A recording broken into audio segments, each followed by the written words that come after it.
Hi, I'm DSD. I'm here with Nigel Farage, MEP, leader of the UK Independence Party, interviewing for the Tangled Web website. This is a first for us. As far as I'm aware, we've never actually had video, and certainly not of an actual bona fide party leader on the site. Plenty of readers posted questions in, so we're going to try and get through them as quickly as we can. Thanks very much. Right, Nigel. The paramount question I would think on most people's lips, and one that was put very succinctly by one of our readers, is he'd like to know whether or not, if the Constitution, or the mini-treaty as they're preferring to call it, is signed off at the ICG shortly, Europe would then be regarded as a nation-state in its own right, and we would simply be a province. Yes. Do you know why? They've dropped the word Constitution, but one thing they've kept absolutely clear is legal personality. Now, people, companies and countries have legal personality. There's absolutely no question that once this, as they're calling it, reform treaty, if it becomes ratified, if the EU has legal personality, it has the ability and the power to sign treaties, to act on the world stage, it will be a state. Fair enough. Next one is from somebody who wants to be remembered to you, our site owner David Barnes, who says you met while you were campaigning on behalf of the UKIP in Ulster. I did, that's right. And he would like to know how many seats UKIP's realistically targeting at the next general election, and how do you think the number, whatever it may be, if you translate it to Westminster arithmetic, would have a real effect? My answer is this, that in exactly 100 weeks from now, we have a European election, fought on a PR system, when the European question necessarily has to be at the top of the agenda. My ambition is for UKIP to come out of those European elections as the biggest party in the United Kingdom. I know people say, oh, that's a big call, a big ask. I believe we can do it. If we do that, and then there's a general election shortly afterwards, who's to say? I'm not going to sit here right now and make predictions under a first-past-the-post electoral system of what we will or won't do at the next general election. That's out of my control. But what I'm going to do, I'm going to get this party ready to fight elections at all levels, and the absolute target date are those European elections in 2009, where we really can, I believe, get something in terms of numbers of votes and seats that is truly historic and that will change British politics. Excellent. The next question is also from David. These Ulstermen are keen on politics, you know. Well, yeah, this particular Ulsterman is very keen on this particular issue. Do you support devolved government in Northern Ireland containing, as it does, IRA terrorists? I find the whole peace process, so-called, in Northern Ireland, loathsome. Utterly and entirely loathsome. I think to have released back into the community over 400 convicted murderers, some of whom served sentences as short as 18 months. That's not what I call a peace process.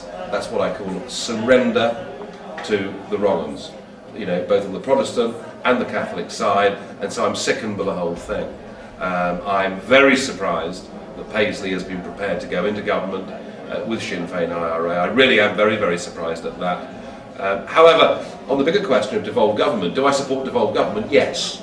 I want devolution of powers in this country. I don't just want independence back for the UK from Brussels. I want to see more independence at local authority level. I want to see more county councils having power. I'm perfectly prepared to accept, you know, that Scotland and Wales need to have some form of assembly, but why have another layer of politicians in Ulster, in Scotland, in Wales? Why not get the MPs to do the work of dealing with devolved government, whilst at the same time the English MPs can sit in Westminster and deal with English-only questions? Which was, in fact, the next question. Now, the next one I'm sure you've heard many times. It's one that I happen to know I'm at odds with your particular view on. Yep. The question is, why do UKIP contest seats held even by Eurosceptic Tory MPs? And the person quoted here is Bill Cash.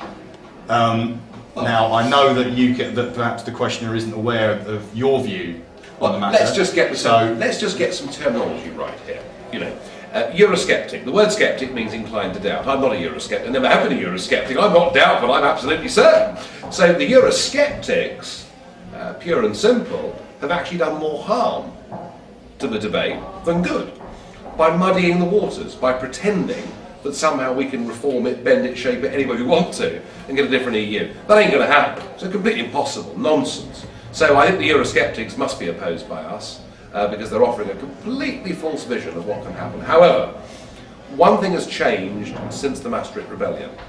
There are in the Conservative Party one or two, and it literally is a handful, of younger MPs who've gone into the House not caring whether they get promoted, not caring whether they're going to have ministerial careers, but have literally nailed their colours to the mast and said they want Britain to withdraw from the European Union. There's some in the old Labour movement that are saying the same thing. Now, should UKIP oppose those people? Well, ask yourself a question. Is our cause of winning back national independence better served by having those voices in Westminster or not having those voices in Westminster? I think it's the ultimate sanity test for anyone that supports UKIP, for anyone that wants Britain to become an independent, proud, self-governing nation again. And so what I have said is that in the case of 8 or 9 of them that have actually got some guts and are prepared to stand up and freely to campaign for this country to get its independence back, then we should have a coalition with those people and we should support them. Okay, fair enough. Would you say that the criteria for, how can I put this, because we know how we all trust our politicians so completely, Yep. for accepting that they really mean it, would be that they've signed up to Better Off Out? Well, no, it's not just that. I mean, be careful.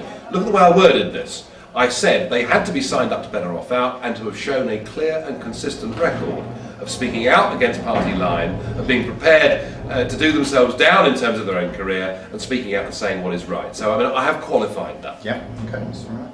Okay, the next question is a little bit lengthier, so I'll try and praise it if I can.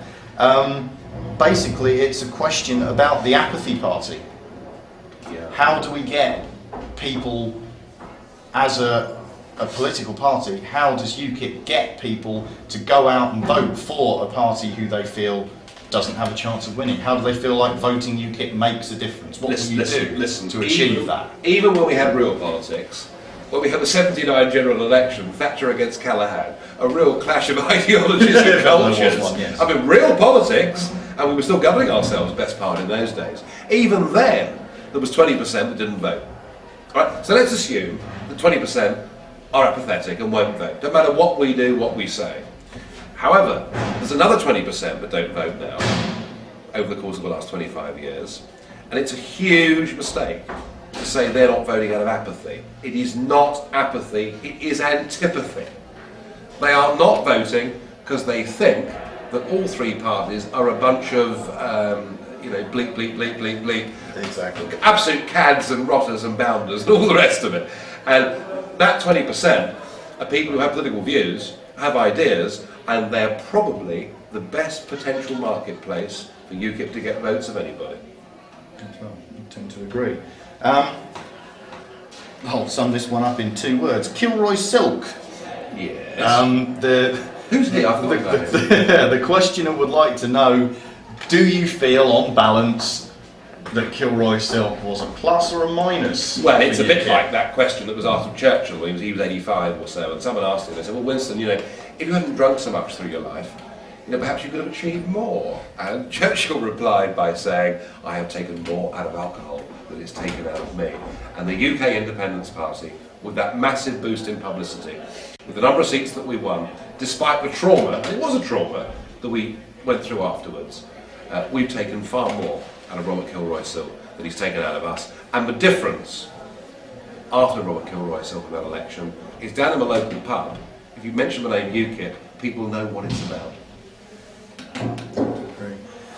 Okay, now this question is from someone who is obviously a studier of the party that would like to become Britain's 4th party rather than UKIP. And he would like to know what your opinion of Nick Griffin's statement that Islam is a vicious, wicked faith, and, I'm quoting directly here, the terrible mortal enemy of all our fundamental values, and something which unchecked will bring misery and disaster to this country. And what would you say to that speech? Well, or that line? I think we've got to be very clear about this. I get very angry, very upset, when we're compared with the BNP, lumped in together by a Guardian columnist, UKIP and the BNP. On almost every single policy, we are miles apart. We are libertarian. We believe in individual choice. They're authoritarian. They believe in the state. We're free trade. We think globalisation is happening and we must embrace it. They believe in some sort of 1930s style of protectionism. We are a non-racist, non-sectarian political party, as evidenced by the fact we've got a Hindu standing for us in the Ealing Southall by-election, not something that would happen in Mr Griffin's party. And I don't think it's necessarily helpful or useful for me to heap abuse on Nick Griffin or what he says. I would just say to you, these are two entirely and completely different parties. I have huge concerns about the multicultural agenda. I think it's been a massive mistake. I think we should have got, I think you can be multiracial and unicultural, but to have promoted multiculturalism the way that we have, to have Sharia compliant police units, to have swimming pools in Leicester where males and females have to bathe separately for fear of offending Muslims, all of that is madness. But we should deal with this with cool, sensible, rational arguments, and not through the language of. As you said, UKIP, you consider UKIP to be a libertarian party. And I had a question from a gentleman who styles himself the cynical libertarian. Right. When he comments on our website, and he said, and his question is very simple: why should a libertarian vote for UKIP? Because we're the only party that believes genuinely, absolutely, in the liberty of the individual. We're the only party that would say we must repeal the hunting ban. We're the only party steadfastly opposed to this crackpot idea that we can't smoke in a local pub. I mean, we're the only party that believes that the state should not be meddling in our lives. We are opposed in principle to the very idea of ID cards, let alone the database that goes with it, and we are a genuinely libertarian party. The one criticism of UKIP that comes from libertarians is they say that true libertarians have no difficulty with immigration. And I often get this from libertarians, and I would take them all the way back to Milton Friedman. Milton Friedman said there is no problem with uncontrolled immigration provided there's no welfare state. You see, and of course that's not the position that we've got today. So that's the one area where perhaps libertarians can argue with us, though I think the Milton Friedman answer is perhaps the right one. But my goodness me, you know, this Labour government has been progressively eroding our freedoms, eroding our liberties, and there is no opposition coming from the Conservatives, no opposition coming from the Liberals. Well, it leads on to another question here, something that I picked up on just this morning, in fact. The Health and Safety Executive has been caught out handing out leaflets encouraging workers to come, as they call it, job fairs at source in places like the Ukraine and Russia, who aren't under EU immigration agreements and open borders, yet they've been caught out encouraging people to come here and detailing out the benefits, etc., which they can receive if they do. And what would be your view of an undertaking like that? Not particularly positive. I mean, what do you want me to say? I mean, just unbelievable. Listen, all countries have always had a fifth column, an enemy within, and it's pretty clear with this department that we've still got some of them. It's absolutely mad. Do you know, it's extraordinary. I mean, we have now got about 5 million people on different types of benefit in the United Kingdom. We're encouraging mass immigration, and we have a taxation system that encourages many who are on benefit to stay on benefit. And we've got to start dealing with this. We've got to start dealing with this. A, having proper border controls and having a proper work permit scheme for foreign workers. No problem with foreign workers coming here, but let's control it and know who they are and time limit it and have it on demand. And let's, for goodness sake, get people who are on benefit incentivised to get off benefit by a tax system that doesn't tax people at marginal rates that are absolutely crazy. Well, let's talk about economics and tax policy now. I've read UKIP's tax policy, and I would say it can be summed up in 2 words: flat tax. Absolutely. Well, yeah, I mean, flat tax and simple tax. We now have the most complicated tax system in the world. Hardly anybody in Britain, employer or employee, understands how the tax credit system works. The whole thing is bedeviled with complexity. Even the current argument going on about the private equity funds in the city is all because of a massively complicated tax system. What we're proposing is a situation where everybody's tax return is able to be put on one side of A4, where we have a system that incentivises those on benefits to get off benefits and allows people who do well in business not to be penalised. It just makes sense. I know it's difficult to compare us with Estonia and countries like that because we're so many more years ahead of them, but all the evidence is that where you flatten taxes, where you simplify taxes and where you lower taxes, the tax take goes up, not down. And I want Britain to be competitive, and I want, because my view is a global view and a free trade view, I want London to become the Switzerland of the world. Let's be the place where all the hot money around the world, the money that moves back and forth the whole time, let's make London, let's make the UK the place that money wants to come to. And we'll only do that by being attractive and by being competitive. Okay. Well, you were talking about globalisation, you talked about it a lot in your speech earlier as well. Now we have a question from somebody who is very sceptical about Britain's ability to economically and safely economically leave the EU, and she would like to know, would you think we would have to leave the single market were we to leave the EU? Do you feel that the EU would, if you like, try to impose punitive measures on Britain? Come on. They sell us far more than we sell them. I mean, Britain is now France and Germany's biggest export market in the world. Economically, they need us far more than we need them. And the very idea that because we say no to political union, that the boss of Mercedes would say, well, if that's the case, we won't sell our cars in Britain, will we? I mean, come on, grow up. Trade is trade. Trade is trade. Trade is all about products and prices and demand. It is absolute nonsense to think that. And frankly, the single market has been just about the biggest con in the whole of this common market con that we've been going through since 1973. The idea that you need to be in political union to be part of a single market, to buy and sell goods from each other, is utterly disproved by the Swiss, who have a series of sectoral bilateral trade agreements and are able to negotiate their own trade agreements around the rest of the globe. So for goodness sake, let's have a trade deal with the EU and let's open ourselves up to being able to negotiate trade deals with the rest of the world. This is the 21st century. You can moan about globalisation, but it is happening. And there are two ways of dealing with it. One is the European Union way, which is like the ostrich, to stick your head in the sand, pretend it's not happening, and have bra wars and shoe wars and all the rest of it. And the idea of Mandelson in charge of bra wars has always amused me, but never mind.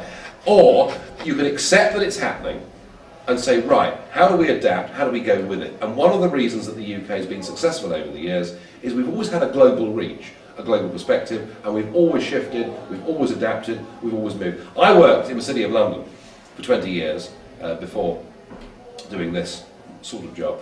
And the thing about the city that I always loved, was it combined, I think, what's best about this country. It had its traditions, had its institutions, had its pride and its history, but at the same time was flexible, adaptable, modern, and developed products that its customers wanted. That is what the United Kingdom has got to be, if we want to be a truly successful nation in a modern global village. Okay. How do you feel about the set timetable for troop withdrawal from Iraq? Do you think Iraq has a viable future as a nation state? No. No, I don't. Let's just remember what Iraq is. Iraq was drawn on a map, with a compass and a protractor by the Tory MP for Hull, Sir Mark Sykes. Okay? So that is the exact history of how Iraq came into being. And however ghastly Saddam Hussein may have been, he at least had the advantage of leading a secular government. And what we have done by going into Iraq is to engage in a war that was never in our own national interest, and very likely will lead to something that may go on for 5, 10, 15, 20, 30 years, who knows, years before there is a solution. I cannot believe that after Saddam's Iraq has gone, there is any way we'll have anything other than a three-state solution. And because I believe that, I just don't believe that Britain and America's continued presence there is doing any good at all. Well, the last question then, with something slightly from left field. We have an American reader who would like to know your view of the special relationship. Listen, I work for American companies. I think there are many things that Britain and America have done in the past that we should celebrate and be enormously proud of. If we hadn't done them, I doubt we'd be sitting here now having this interview. However, at the point about good friendships and good relationships is it doesn't mean you have to accept that what one side says to you the whole time is necessarily right. And I want us to be a constructive critic and friend of the United States of America. And what I see emerging in the European Union is an idea that somehow in Europe we have to become big enough to compete with America and take America on. And far from promoting peace, that sort of thing in the past, if you look back through history, actually promotes huge wars. And that is why an independent Britain that has a good relationship with the USA and maintains good relations with the European Union could in fact be a very useful and a very helpful broker for peace in the long term.